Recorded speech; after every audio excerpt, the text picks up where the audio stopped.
aquí hay un pueblo digno! Espainiako hedabide guztien goiburuetan ikusi genuen Venezuelan prentza akreditaziorik gabe sartu zen F agentziako talde bat ordu batzuetan atxikita eduki zutela eta azkenean lanean libre aritzen utzi zietela.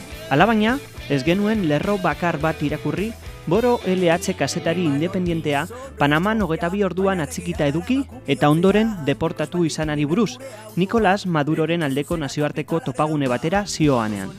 Hildo beretik, ez dute ezer aipatu Arnold August kazetari kanadarra Ameriketako estatu batuetan sartzeko debekuari buruz, etxe zuriaren aurrean egindako atera eskuak Venezuelatik martxaren berri ematera bidalia. Ez duzu hedabideetan martxa horri buruzko irudirik ikusi? Eta Madrilgoak, Estocolmokoak eta Buenos Airesekoak ere ez? Zergatik ote da? Bankuek eta arriskua kalifikatzeko agentziek propagandan neoliberala zabaltzeko aparatu propioa dute, El Mundo eta pareko egunkariei esker. Egunkari horren arabera, Espainian gutxieneko soldataren igoerak langile gazteak kaltetuko ditu gehien, Moody's agentziaren arabera. Jabetu zaitez gazte. Soldata igotzeak, izatez, kalte egiten dizu. Ustelkeria kasuak azaleratu ondoren, Espainiako armadatik kaleratu zuten Luis González Segura tenienteak salatu du hedabide batzuek, hala nola El País egunkariak, isildu egiten dutela 50 pertsonak Europako Parlamentuan egin duten agerraldia, ustelkeria kasuak salatzeko. Gainera, Espainiako instituzioek jasarri eta gaizki tratatu dituzte. Areago, kasua isilarazteko eginalak ere egin dituzte. Salatzaileek jasan behar izaten dituzten ustezko tratu txarrari buruzko beste albiste batzuk emanez, baina hori bai, Errusian. Bartzelonan izandako telefono mugikorren lapurreten berri eman digu Espainiako telebistak. Kazetariaren esanetan, poliziak Pakistaneko hiritarrek zuzendutako telefono dendak arakatu ditu, jakin baitakite lapurtutako mugikorrak saltzen dituztela. Alabaina, Pakistandarrek zuzendutako denda guztietan saltzen dituzte lapurtutako telefonoak? Halako dendetan soilik saltzen ote dituzte lapurtutako telefonoak? Eta horrela ez bada, zergatik aipatzen dute denda horiek zuzentzen dituztenen jatorria xenofobia merkea elikatzeko ez bada? Eldiario.es egunkarian irakurri dugunez, botoen 96,6 bilduta onartu da Kubako konstituzio berria, gobernuaren arabera.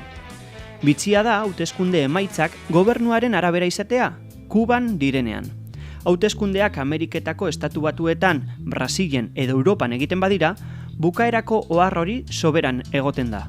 El País egunkariak azaldu digu Vladimir Putinek mehatxu argi eta sendoak egin dituela Ameriketako estatu batuak armagabetze nuklearrerako hitzarmena utzi ondoren. Washingtonek Europan misilak jartzen baditu, irakurri dugu albistean, bere misilak Ipar Amerikara zuzenduz erantzungo du Errusiak. Alabaina, El País egunkariak ez du behin eta berriro esaten Errusiak Ameriketako estatu batuetako hauteskundeak manipulatu zituela Donald Trumpek irabaz zitzan? Ez duzu uste zerbait oker dagoela? Jaun horrek bere burua nazio bateko behin-behineko lehendakari izendatu zuen, inork aukeratu gabe, eta Ameriketako estatu batuak bere herrialdean esku hartzeko eskatzen du.